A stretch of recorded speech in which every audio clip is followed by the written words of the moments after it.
एक बार के लिए स्कूल की मार सह लूंगा पर पापा की मार नहीं, क्योंकि जब वो मारते हैं ना तो उतना दर्द होता नहीं जितना दर्द बाद में होता है। अभी मजा आएगा ना भिड़ो। देखो ये बात है, क्लास 5 की एग्जाम आने वाले थे और एक दिन स्कूल के प्रिंसिपल अनाउंस करते हैं कि जिसकी नोट्स कंप्लीट और वेल मेंटेन होगी वही नेक्स्ट क्लास में जाएगा। और ये सारी बातें मुझे मेरा दोस्त बताता है, क्योंकि मैं रोज की तरह उस दिन भी मॉर्निंग असेंबली में लेट पहुंचा था। अब तुम इसी से अंदाजा लगा लो, जो बच्चा टाइम से असेंबली में पहुंचता ही नहीं उसकी नोट्स क्या ही कंप्लीट होगी। और उस वक्त मुझे लगा चल कोई ना देख लेंगे, लेकिन मुझे क्या पता था कि मेरी यही गलती बाद में प्रॉब्लम बनने वाली थी। मैं चुपचाप से क्लास के कॉर्नर में बैठ जाता हूँ, पर कुछ ही मिनट बाद क्लास टीचर नोट्स चेक करते हुए मेरे पास आ जाते हैं और मुझसे नोट्स मांगने लगते हैं। पर मैं टीचर को कैसे बताऊं कि मैंने अपनी नोट्स कुल्फी के चक्कर में कबाड़ी वाले को दे दिए। शाबाश बेटा। क्योंकि जब मेरे पास नोट्स थी ही नहीं तो मैं दिखाता क्या, बस फिर क्या था, नोट्स ना दिखाने पर टीचर सीधे प्रिंसिपल से शिकायत कर देते हैं और प्रिंसिपल मेरे पापा से। तू तो गया बेटे। हाँ भाई, मुझे पता था कि आज मेरे घर पर खैर नहीं, इसीलिए तो जैसे ही मेरे स्कूल छुट्टी होती है मैं रास्ते भर एक प्लान बना रहा था कि आज घर जाते ही सीधे पढ़ने बैठ जाऊंगा, जिससे पापा गुस्सा थोड़ा कम हो जाएगा। लेकिन होता उसका उल्टा है।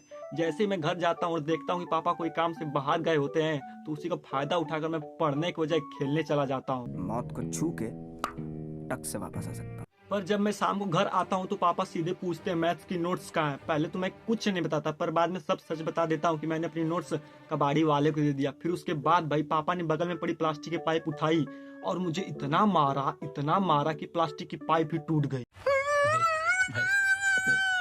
पर सच बताऊं उस वक्त मुझे बिल्कुल भी दर्द नहीं हुआ, लेकिन अगले दिन जहां जहां पाइप पड़ी थी वहां उंगली लगाते ही ऐसा लगता था जैसे दोबारा मार पड़ रही हो। तो चलो फिर मिलते हैं अगले कांड में, तब तक सब्सक्राइब कर लो यार।